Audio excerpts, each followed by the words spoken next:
सबको राम राम। कलयुग में एक चीज और देखिए रामायण के साथ साथ कि हमें तो कुछ कह देते हैं तो हम उस बात को मानते नहीं हैं। और भगवान राम को दशरथ ने कहा ही नहीं कि तुम वन में जाओ, और राम ने मना की ही नहीं। दशरथ ने कहा नहीं और राम ने मना की नहीं, और माता कैकेयी के कहने पे वो वन को चले गए। और जिसके लिए माता कैकेयी ने इतना कुछ किया उसने राज को लिया ही नहीं।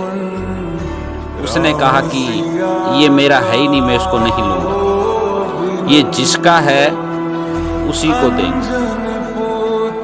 राज्य का अधिकारी भगवान राम थे और माता कैकेयी भरत को दिलवाना चाहती थी। और आजकल हमारे कलयुग में देख लो, भाई का कुछ मिल जाए तो उसको हड़प ही लेते हैं। और कहीं संसार में देखते हैं, सोशल मीडिया पे देखते हैं, न्यूज़ में देखते हैं, भाई ने भाई को मार दिया। तो यहाँ संसार एक तरफ देखो और एक तरफ रामायण को देखो। ये जो भगवान ने रचना रची थी, भगवान वाल्मीकि ने जो रामायण लिखी थी, वो संसार में रहने के लिए ही ये था। भाई को क्या करना चाहिए, पत्नी को पति के साथ कैसा व्यवहार करना चाहिए। जैसे माता सीता भगवान के साथ चली गई थी 14 वर्ष वन में, एक राजा की बेटी होते हुए। और दूसरी बात ये रही कि राजा जनक ने एक राजा के घर बेटी को ब्याया था। कहा था कि संसार में सबसे बड़े राजा तो वही हैं जहां मैंने अपनी बेटी की शादी करी है। लेकिन पिता ने बेटी का भाग्य तो लिख दिया एक राजा के साथ, लेकिन भगवान को क्या मंजूर, वन में जाना। और पिता को भी पता नहीं था कि मेरी बेटी को वन जाना पड़ेगा। लेकिन माता सीता के माथे पे एक शकन भी नहीं थी कि मैं वन में नहीं जाऊं। और आज तो थोड़ी सी बात के लिए भी घर टूट जाते हैं, तलाक हो जाते हैं, बहुत कुछ हो जाता है सिर्फ थोड़ी सी बातों के लिए। हाँ, एक बात है, राम जैसा भाई भी चाहिए, राम जैसा पति भी चाहिए, सीता जैसी पत्नी भी चाहिए, राजा दशरथ जैसे पिता भी चाहिए। जो भगवान राम ने अपने पिता का वचन भी निभाया, रघुकुल रीत सदा चली आई, प्राण जाई पर वचन ना जाई।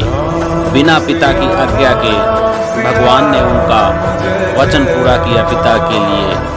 और इस तरह से भरत भी भगवान के पीछे पीछे गए उनको वापस लाने के लिए कि बड़े भाई आप मेरे पिता समान हो, अपना राज्य ले लीजिए। लेकिन भगवान ने उनको मना कर दिया। क्यों? कि उन्होंने कहा था अपने धर्म की खातिर, अपने वचन की खातिर एक पिता ने अपने पुत्र का बलिदान दिया है, वन में चला आया है और अपने प्राण दे दिए हैं। आज अपने पिता के वचन को भंग करने के लिए, तोड़ने के लिए आज मैं राज में बैठता हूँ। भरत कैसी बातें करते हैं, मुझे वो राज्य नहीं चाहिए। और भरत को देखिए, भगवान के पीछे पीछे नंगे पैर हुए। उन्होंने कहा था कि जैसे मेरे बड़े भैया राजा राम, तो राजा राम बोलते थे कि जैसे मेरे बड़े भैया राजा राम जंगल में वन में पैदल नंगे पांव गए हैं, मैं भी वैसे ही जाऊं। क्यों? उन्होंने कहा कि एक राजा है वो नंगे पैरी जाए और भगत रथ में बैठ के जाए, मैं रथ में नहीं जाऊंगा। वो भी भगवान राम के पीछे नंगे पैरी गए थे। तो ये तो भाइयों का प्रेम था। और आज कलयुग में हम जैसे लोगों को नरक के कीड़े हैं, हम जैसे लोग, हम लोगों को देखिए कहाँ भाई है, कहाँ भाइयों का प्रेम है। क्या सोचते हैं, क्या विचारते हैं। रामायण से हमको बहुत कुछ मिलता अगर हम लेना चाहें तो। रामायण से बढ़ के इंसान संसार में, क्षमा करें, इस संसार में कोई भी कथा नहीं है जो हमारा उद्धार कर सके। जय राम जी।